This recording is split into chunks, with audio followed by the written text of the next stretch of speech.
What's up guys, Everything Apple Pro here, and welcome to 2018. It's going to be a very exciting year for smartphones as we're going to be seeing a lot of new trends such as less and less bezels, better audio, better waterproofing, better battery life, better displays, and so much more. So I compiled the best smartphones we're going to be seeing this year to talk about in this video. And yes, there are so many to choose from, but these I think are going to be the most exciting. So starting off from Samsung, one of the companies that isn't afraid to give you everything you need right now, not drag it out for years and years and years. So their latest offering, the Samsung Galaxy S9, is going to be their flagship. It's coming very soon in just a couple months, and it will be an evolutionary upgrade. So in other words, Apple's S-Cycle upgrade, but from Samsung. There's going to be some mild design changes on the back. We're going to see a repositioned camera and sensor orientation. We're going to be seeing a slightly slimmer bezeled display. It'll look a little bit better, but overall, it's going to be design-wise very similar to what's currently out there right now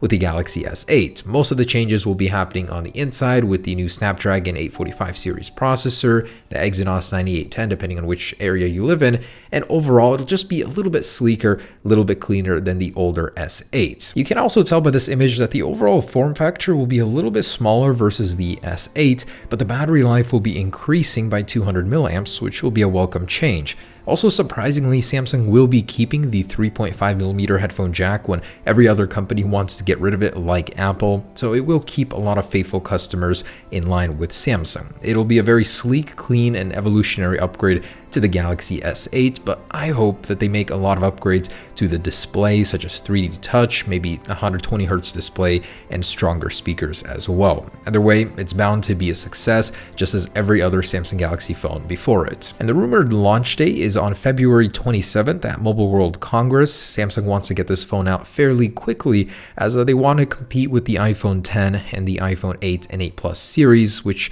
the Galaxy S8 is falling behind on. And next up, the Samsung Galaxy Note 9. After the triumphant return of the Galaxy Note 8, Samsung is definitely going to want to continue that momentum with the Note 9, the professional focused tablet phone.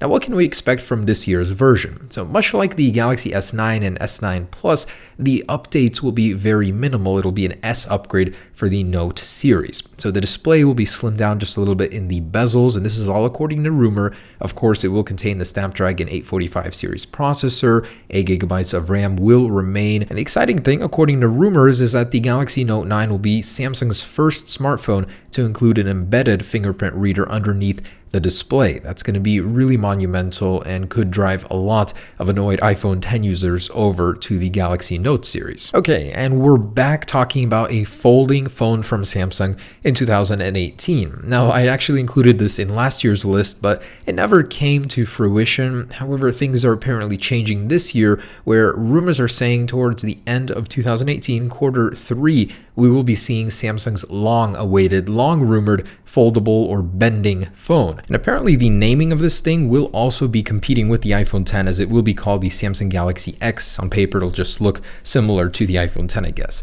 A recent patent filing also from a few days ago suggests that this thing will have a 3D touch pressure-sensitive display in order to compete with Apple's version 3D touch. So that'll be a first on a Galaxy phone as well, as currently they have it, but not everywhere on the display this would. Now, if we look back in time, Samsung has apparently been working on this phone for over 5 years. The rumor mill has been churning out more and more rumors about this phone. It's crazy how long it has survived without being apparently a canceled project. So we'll have to see if it's true, but it just seems unlikely that it would happen, but the rumors don't give up on this phone. I really do want to see what comes of it. And of course, my most anticipated product, the iPhone 10 series in 2018. Will it be called the iPhone 10-2, the iPhone 11? I really don't know where the naming scheme is going to go, but there will be a new iPhone 10 and alongside it a larger iPhone 10 Plus. So this one was rumored to happen in 2017, but Apple delayed it as the production issues just for the basic iPhone 10 model were crazy. Anyways, this essentially will be a larger iPhone 10 with a 6.5-inch display instead of the current 5.7-inch.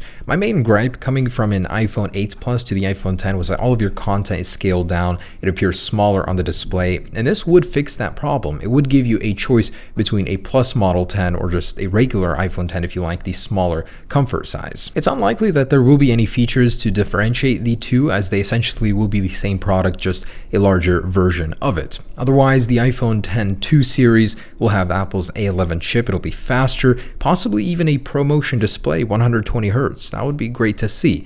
Now, alongside this larger iPhone 10 series, Apple is going to have to do something about the iPhone 8 and 8 Plus series, and this is where maybe an iPhone 9, I'm tentatively calling it, will appear. It'll be a LCD model, but with a cutout very similar to the iPhone 10, or exactly like it, according to Ming-Chi Kuo. So he's saying that Apple will replace the iPhone 8 and 8 Plus with a low-end budget series iPhone 6.1-inch with an LCD display. I'm very curious to see how it will be. I mean, will it be slower? Will the display really suck that much more? But the resolution will be a little bit less than the standard iPhone 10 and 10 Plus. And just days ago, another rumor surfaced that alongside those three iPhone models, Apple will be launching another one, a 4-inch model. What could it be? Of course, the iPhone SE 2. It's been a really long time since the old one was refreshed, and it's a very popular product. It's Apple's entry-level model that's also its smallest, very comfortable to use, and also very popular with consumers. So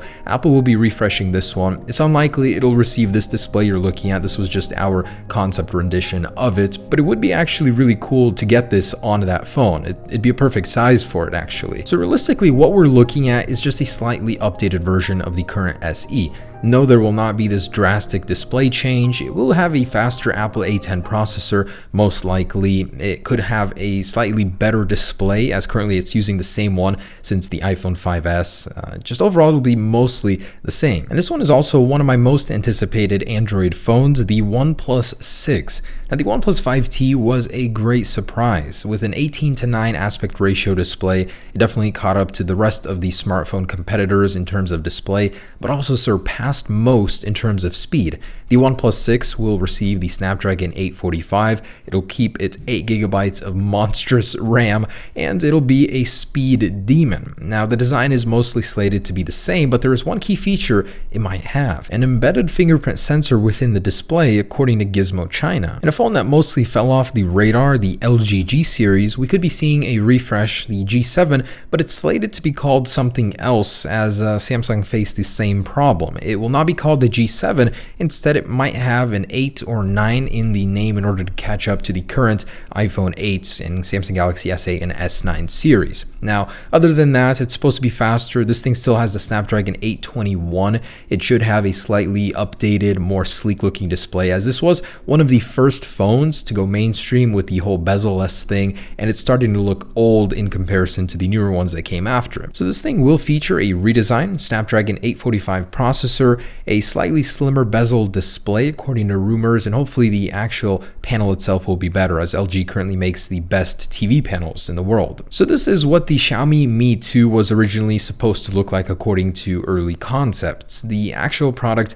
was quite disappointing in comparison. The Xiaomi Mi 2 did improve in some ways over the original, but in others was actually a downgrade. So I'm hoping the company goes back to its roots, being known for having the most extreme concept smartphone available with the highest screen-to-body ratio ever. And the good news is that is actually what's rumored to happen with the Xiaomi Mi Mix 3. It will have a higher screen-to-body ratio than any smartphone on the market, as well as faster internals to boot. So hopefully this time around it does look a little bit more like its marketing, as the Xiaomi Mi Mix 2 was quite a disappointment for me. And the Google Pixel 3. According to rumors, there will be 3 models this year, as the actual development names have been leaked: the Crosshatch, Albacore, and Blue Line series. One of them will be the cheaper, low-end model, much like the LG 5X was not too long ago, and the other 2 will be the Google Pixel 3 and Google Pixel 3 XL. What will actually be different is a slightly less bezel design on the larger XL series. Even the regular Pixel 3 will apparently have slightly slimmer bezels,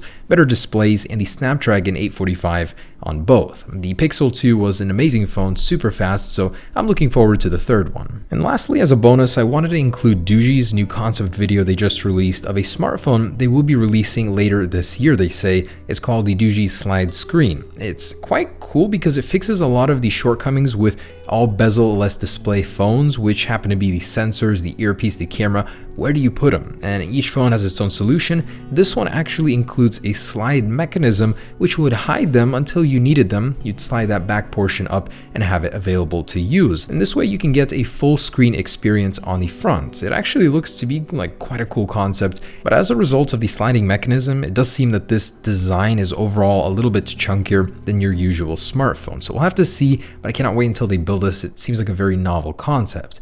Anyways, guys, that is the offering that we're going to be seeing later in 2018. Of course, not everything is confirmed. It is in the rumor mill stage, but I am very excited to see what 2018 brings. A lot of speed improvements, display improvements, bezels will be shrinking and dying as usual. So I can't wait to see what happens, guys. Stay tuned. I will be reviewing all of these new products on this channel, and I'm mostly excited for the iPhone 10 and the overall new lineup from Apple, as well as Samsung. So of course, we'll be taking a look at those later this year. Thanks for watching, guys. Hope you enjoyed it. And whichever smartphone you choose, just know it'll be much, much better than last year's. Peace.